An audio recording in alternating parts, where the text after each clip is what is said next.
Aujourd'hui, nous vous parlons de la Finance for Biodiversity Foundation. Si vous êtes signataire, nous allons vous expliquer comment vous pouvez fixer vos objectifs avant la fin de l'année 2024. Car tous les signataires du Finance for Biodiversity Pledge doivent publier leurs engagements précis en matière de biodiversité d'ici à fin 2024. Exactement, tous les signataires se sont engagés à le faire en signant le pledge. Si vous ne connaissez pas, nous allons vous expliquer ce que fait cette organisation. Ce sera un très bon moyen de voir ce qu'on attend aujourd'hui des acteurs financiers en termes de biodiversité. Pour cadrer un petit peu notre propos, nous vous proposons 3 parties. Première partie, qu'est-ce que le Finance for Biodiversity Pledge et qui sont les membres de la fondation ? Deuxième partie, si vous faites déjà partie du club, sur quels objectifs est-ce que vous devez vous engager d'ici à la fin de l'année 2024 pour honorer votre adhésion. Troisième partie, on vous fera un focus sur les cibles sectorielles et les cibles d'engagement et on vous donnera évidemment des exemples très concrets. Petite parenthèse, si vous aimez ce que nous faisons, n'hésitez pas à vous abonner à notre newsletter pour être certain de ne pas rater nos vidéos. Vous trouverez le lien en commentaire. N'hésitez pas non plus à vous abonner à la chaîne YouTube. Voir le nombre d'abonnés qui augmente petit à petit toutes les semaines, ça nous encourage beaucoup. Ouais, et d'ailleurs, merci beaucoup pour tous les messages que vous nous envoyez. Ça nous fait très plaisir de voir que ce qu'on fait est utile pour vous. Yes, merci. Alors, première partie, qu'est-ce que le Finance for Biodiversity Pledge et qui sont les membres de cette organisation ? Donc, c'est une organisation qui a été créée en 2020 à l'initiative d'institutions financières comme des banques, des assureurs, des sociétés de gestion, etc. au niveau mondial pour aider le secteur financier à enrayer et à inverser la perte de biodiversité d'ici à 2030. Dans la gestion d'actifs, c'est l'organisation de référence sur la biodiversité. Il y a 163 signataires. Si vous voyez votre logo, restez bien avec nous car ça vous concerne, sachant qu'il reste 135 logos qu'on n'a pas mis sur cette slide. Parce qu'on en a mis 28. Donc, les entreprises signataires ont pris 5 engagements. Le premier, elles s'engagent à collaborer et à partager leurs connaissances en matière de biodiversité. Le deuxième, elles s'engagent à engager justement les entreprises de leur portefeuille.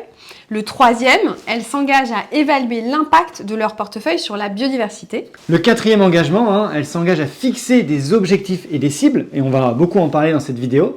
Et enfin, le cinquième, elles s'engagent à rendre des comptes publiquement sur leurs impacts et l'avancement des objectifs qu'elles se sont fixés. Bon, clairement, donc à ce sujet, on va pas vous mentir, si vous le faites bien, c'est vraiment challengeant. Et c'est pour ça que dans cette vidéo, on va se concentrer sur la fixation des objectifs et des cibles, parce que c'est la partie de l'exercice la plus difficile.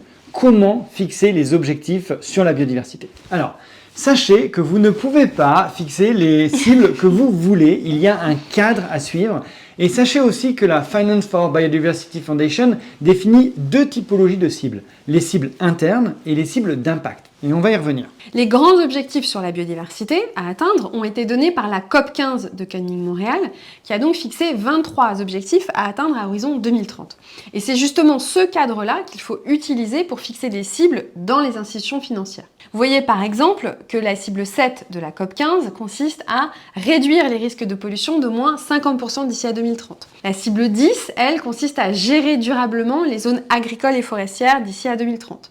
La cible 15 consiste à suivre les impacts sur la nature des acteurs économiques d'ici à 2030. Sur ces 23 cibles, en fait, il n'y en a que 10 qui sont vraiment activables par le secteur financier. Et le sujet aujourd'hui, c'est que si je vous dis engagez-vous à réduire le niveau de pollution engendré par votre portefeuille d'au moins 50% d'ici à 2030, vous allez me dire que c'est vraiment très compliqué, voire impossible. Si je vous dis engagez-vous à gérer durablement les zones agricoles et forestières exploitées par les entreprises dans lesquelles vous investissez d'ici à 2030, vous allez me dire c'est impossible. Et vous avez tout à fait raison. Donc comment faire en dépit de cela pour fixer des cibles en tenant compte de ces challenges ? Et c'est exactement ce qu'on va vous expliquer ici. Exactement. Aujourd'hui, la Finance for Biodiversity Foundation ne vous demande pas à vous engager à ne pas financer des entreprises polluantes. Tout d'abord parce que vous n'avez pas suffisamment d'informations pour le faire. Vous n'avez pas connaissance des niveaux scientifiques à partir desquels une entreprise pollue trop pour éventuellement exclure certaines entreprises de votre portefeuille. Et puis surtout, les entreprises n'ont pas toute une stratégie pour réduire la pollution que leurs activités engendrent. Voilà, et donc c'est pour ça que la Finance for Biodiversity Foundation demande aujourd'hui 2 choses. 1, mettre en place des moyens en interne pour réduire la probabilité d'investir dans des entreprises très polluantes. Et 2, accompagner les secteurs les plus polluants dans la réduction de la pollution. Voilà, qu'est-ce que vous faites opérationnellement pour réduire la probabilité d'investir dans des entreprises qui ont un impact négatif sur la biodiversité? Et cela, c'est la différence entre les cibles internes et les cibles d'impact. Une cible d'impact, c'est par exemple « Mon portefeuille ne finance pas la déforestation ». C'est très large et c'est pratiquement impossible de s'y engager. En effet, comment est-ce que vous pourriez vérifier qu'aucune de vos participations ne joue aucun rôle dans la déforestation? C'est impossible. Et c'est d'ailleurs pour cela que la Finance for Biodiversity Foundation vous demande de commencer en fixant des cibles internes. Une cible interne, c'est par exemple « Je vais évaluer la part de mon portefeuille qui est dans la chaîne de valeur de la déforestation » ou « Je forme mon board sur les enjeux de la déforestation dans l'investissement tous les ans, par exemple » ou « Je vais mettre en place des actions d'engagement concernant la déforestation qui visent par exemple les 5 entreprises de mon portefeuille pour lesquelles l'enjeu déforestation est matériel. Et je vais leur demander à ces 5 entreprises de s'assurer que leurs principaux fournisseurs ont mis en place des certifications non-déforestation à horizon 2027. Et si elles ne le font pas, je m'engage à ne plus investir dans ces sociétés. Voilà, donc vous comprenez bien la différence entre des cibles non atteignables aujourd'hui, c'est des cibles d'impact, ou alors sur lesquelles vous n'avez qu'un pouvoir ou un contrôle indirect, et les cibles internes, elles, qui sont des engagements très concrets et accessibles que vous pouvez prendre maintenant pour arriver dans quelques années à pouvoir vous engager sur des cibles d'impact. D'ailleurs, ça ressemble un petit peu aux cibles intermédiaires de la NetZAM, pour ceux qui connaissent.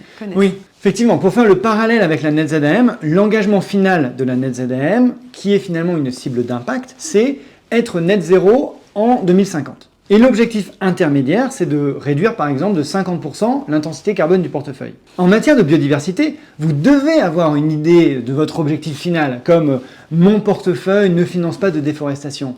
Mais vous ne vous engagerez pas à cela aujourd'hui. La Finance for Biodiversity Foundation vous demande simplement de publier un objectif intermédiaire activable qui s'appelle une cible interne ou internal target. Maintenant que vous avez compris le principe des cibles internes, on va vous expliquer comment les fixer. Et c'est justement notre troisième partie qui s'appelle donc les cibles sectorielles et les cibles d'engagement. Donc il y a 3 types de cibles internes. Les cibles d'initiation, les cibles sectorielles et les cibles d'engagement que vous devez fixer à horizon fin 2024 ou fin 2026 en fonction de votre track. On va rapidement parler des cibles d'initiation, mais la vraie difficulté réside vraiment dans les cibles sectorielles et les cibles d'engagement. C'est pour cela qu'on va vous les développer et vous donner des exemples. Donc, on vient de le dire, la Finance for Biodiversity Foundation demande de se fixer 3 catégories de cibles, initiation, sectorielle, engagement.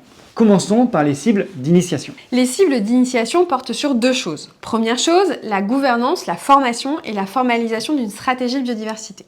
Deuxième chose, pour les cibles d'initiation, c'est l'évaluation des impacts et des dépendances à la biodiversité des portefeuilles. Donc par exemple, pour la gouvernance, la formation et la formalisation d'une stratégie biodiversité, vous pouvez vous engager à intégrer la biodiversité dans les modèles de rémunération du board, de la direction ou bien des collaborateurs. Autre exemple, sur l'évaluation des impacts et des dépendances, vous pouvez vous engager à publier l'empreinte biodiversité de vos portefeuilles, à publier les secteurs les plus impactants sur la biodiversité au sein de vos portefeuilles chaque année. Maintenant, passons aux cibles sectorielles et d'engagement. Donc, pour mémoire, au titre des objectifs et des cibles à fixer en 2024, et en plus des objectifs d'initiation que l'on vient de voir, vous devez avoir des objectifs sectoriels et des objectifs d'engagement qui portent sur vos portefeuilles. Pour fixer vos objectifs sectoriels et d'engagement, vous devez d'abord savoir quels sont les enjeux spécifiques et matériels de votre portefeuille d'un point de vue biodiversité. Pour cela, il faut que vous ayez réalisé une cartographie des impacts et des dépendances à la biodiversité du portefeuille. Pour faire ça, vous avez plusieurs outils disponibles, comme par exemple l'outil Encore ou bien le GBS, Global Biodiversity Score.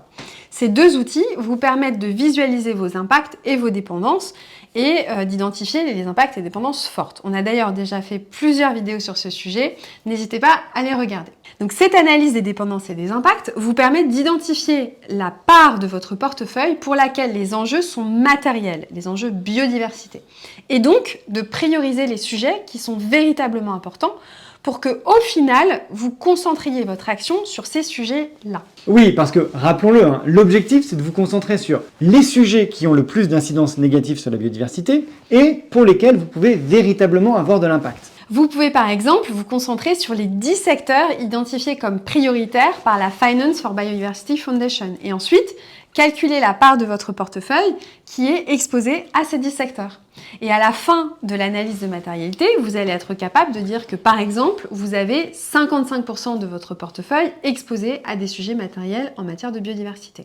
Alors, petite parenthèse CSRD, en fait, en faisant cela, vous êtes en train de faire un test de matérialité. Ça revient à faire une partie du test de matérialité de l'ESRS E4 sur la biodiversité si vous êtes soumis à la CSRD. Voilà, exactement. Donc ensuite, vous allez identifier les thématiques prioritaires. Sur ces 55% du portefeuille qui sont exposés à des sujets matériels biodiversité, vous allez identifier les pressions matérielles, donc pollution, exploitation des ressources, changement d'usage des sols, et les secteurs d'activité qui exercent ces pressions. Et ça va vous donner le périmètre sur lequel travailler et sur lequel vous allez fixer des cibles. Et pour choisir les bonnes cibles, il faut aussi identifier les classes d'actifs concernées. Vous ne pourrez pas avoir les mêmes cibles pour un portefeuille d'actions cotées ou un portefeuille de dette privée par exemple. Vos cibles seront probablement différentes par classe d'actifs. Vous allez donc devoir identifier s'il y a des classes d'actifs qui engendrent plus de pression que d'autres. Et pour choisir aussi les bonnes cibles, il faut aussi que vous identifiez votre niveau d'ambition sur le sujet. Autrement dit, quel budget est-ce que vous voulez mettre pour collecter les bons indicateurs, pour engager les sociétés, pour réaliser des analyses d'impact, recruter des consultants? Oui, et en parlant de recruter des consultants, si jamais vous avez besoin de nous, n'hésitez pas, c'est pas très cher. Je sais pas si c'est pas cher, mais c'est le bon prix. À titre d'exemple, vous pourriez décider de n'agir que sur 50% de vos investissements cotés, en ne vous concentrant que sur l'exploitation des ressources, tout ceci à échéance 2 ans, puis 100% de vos portefeuilles à échéance 5 ans. Et ajoutons une autre petite complexité, sachez qu'en termes de typologie de cible, vous avez 2 niveaux possibles. Vous pouvez réduire les impacts négatifs de votre portefeuille, mais vous pouvez aussi générer des impacts positifs sur la biodiversité grâce à vos investissements. Et donc ça veut dire que les outils et les objectifs ne seront pas les mêmes en fonction de ces 2 typologies de cibles. Alors, qu'est-ce que ça veut dire réduire les impacts ? Pour réduire les impacts négatifs, vous pourriez utiliser des indicateurs biodiversité dans votre grille d'analyse des investissements. Vous pourriez aussi exclure certaines entreprises qui ont des très mauvaises pratiques en matière de biodiversité. Vous pourriez, à contrario, financer des entreprises en transition sur la biodiversité, donc qui réduisent leur pression sur la biodiversité. Vous pourriez mener des politiques d'engagement auprès des entreprises pour qu'elles transitent vers des pratiques de préservation des ressources, des pratiques de moindre emprise au sol, des pratiques de diminution des intrants chimiques par exemple. Pour accroître les impacts positifs de vos portefeuilles, vous avez des leviers d'action spécifiques. Donc, vous pouvez financer certains green bonds qui vont inclure des éléments favorables à la préservation de la biodiversité. Vous pouvez aussi financer des entreprises dont le business model apporte en soi une solution aux enjeux de la biodiversité. Donc, tout ce qui concerne l'économie circulaire, le traitement des eaux usées, le recyclage des déchets, etc. Vous pouvez aussi investir dans des solutions fondées sur la nature. Donc, ça va être des projets d'agroforesterie, des projets de restauration de mangroves. Ce qui est très pur en termes d'impact positif. Donc bref, tout ce travail permet de définir vos cibles sectorielles ou d'engagement. Donc on vient de vous donner l'esprit des cibles. Soit vous réduisez les impacts, soit vous générez des impacts positifs. On vous a expliqué qu'il y avait 3 cibles, initiale, sectorielle et engagement. On a déjà vu les cibles initiales, voyons maintenant des exemples de cibles sectorielles. Alors les cibles sectorielles, elles concernent des secteurs d'activité spécifiques. L'idée, c'est de définir des objectifs sur les données, les processus, les stratégies d'investissement qui sont relatifs à des secteurs spécifiques. On va vous donner justement quelques exemples de cibles sectorielles. Sur la donnée et les processus, si on prend la thématique de l'eau par exemple, et que les secteurs d'activité qui ont un impact fort sur l'eau dans votre portefeuille sont l'agroalimentaire et le packaging, vous pouvez avoir des cibles comme par exemple l'évaluation annuelle du risque sur l'eau pour 100% du portefeuille investi dans ces 2 secteurs, ou bien l'intégration des indicateurs eau, donc consommation, pollution d'eau, dans la notation des entreprises de ces 2 secteurs, donc à packaging, sur le portefeuille action cotée. Autre exemple de cible, ça peut être l'exclusion des entreprises qui n'ont pas réduit leur rejet dangereux dans l'eau en dessous d'un certain seuil d'ici à 2028. Et maintenant, si vous voulez vous fixer une cible sectorielle, car on est toujours dans les cibles sectorielles, sur votre stratégie d'investissement, vous pouvez avoir des objectifs comme intégration de critères biodiversité dans la sélection des sociétés de gestion délégataires, en 2027 sur 70% du portefeuille en gestion déléguée. Ou alors, investissement de 500 millions dans des fonds biodiversité pour réduire les pressions sur le sol d'ici à 2028. Ou alors, l'investissement de 500 millions tous les ans en fonction de votre niveau de jeu et de votre bilan. Vous pouvez aussi fixer comme objectif de réaliser des investissements fléchés vers des thématiques comme la préservation des ressources, la consommation durable, la nature en ville, la gestion durable des forêts, etc. Oui, du moment que vous avez à chaque fois un chiffre précis et une date, évidemment. Alors, finissons maintenant par les cibles d'engagement. On y est presque. Les cibles d'engagement, ce sont des cibles qui visent à encadrer votre politique d'engagement en matière de biodiversité. Et rappelez-vous que le premier objectif, c'est d'inciter les entreprises de votre portefeuille à publier des informations sur les enjeux en matière de biodiversité et donc des indicateurs spécifiques. Petite parenthèse au sujet des indicateurs. La TNFD, qui est l'équivalent de la TCFD mais pour la nature, donne plusieurs indicateurs très intéressants par pression et par secteur d'activité. Donc on vous conseille de jeter un œil pour vous donner quelques idées. La CSRD donne aussi un certain nombre d'indicateurs par ESRS, c'est-à-dire par thématique de durabilité, comme la pollution, l'eau, l'économie circulaire, etc. Alors sur les cibles d'engagement, on va vous donner plusieurs exemples tirés des recommandations de la Finance for Biodiversity Foundation. Ça va être par exemple le nombre d'entreprises engagées à donner des indicateurs clés que vous définissez dans le secteur pharmaceutique sur l'eau à horizon 2027 par exemple. Ça peut être aussi la mise en place d'une politique d'engagement à destination des entreprises du secteur de l'industrie lourde avec pour objectif de n'investir que dans des entreprises ayant réduit leurs déchets dangereux par exemple de 30% d'ici à 2028 ou sous un certain seuil. Notez à chaque fois que les cibles que vous allez devoir définir doivent être très précises. Dans les exemples qu'on a donnés, qui étaient parfois un petit peu longs, il y a à chaque fois une métrique, il y a une classe d'actifs, il y a un taux de couverture du portefeuille, il y a l'enjeu spécifique sur la biodiversité, il y a une date cible ou alors une date de référence. On vous invite vraiment à faire la même chose. Oui, ça doit être le plus précis possible.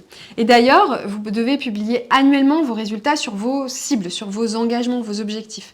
Parce que l'objectif, c'est évidemment de mesurer les progrès réalisés au sein de votre portefeuille. Voilà, donc si on récapitule, si vous êtes signataire du Finance for Biodiversity Pledge, vous êtes mal. Non, tant qu'on est là, ça va. Non, si vous êtes signataire du Finance for Biodiversity Pledge, vous devez prendre des engagements concrets sur la biodiversité d'ici à 2024. On appelle ces engagements des cibles et les cibles portent pour le moment sur votre organisation interne. Ces cibles doivent se concentrer sur les secteurs d'activité qui génèrent les impacts les plus forts sur la biodiversité et elles doivent inclure des actions d'engagement pour inciter les secteurs économiques à transiter vers un modèle de préservation de la biodiversité. Si vous avez besoin d'accompagnement d'ailleurs sur la biodiversité, le climat, la CSRD, le lancement de fonds 8-9 Impact, tout ce que vous voulez, n'hésitez pas à nous contacter, ce sera avec plaisir. Toutes les semaines, nous avons le plaisir de faire des vidéos pour vous faire profiter de notre expertise sur tous ces sujets. Et n'oubliez pas, N'oubliez pas. visez la lune tout en gardant les pieds sur terre. À bientôt. À bientôt.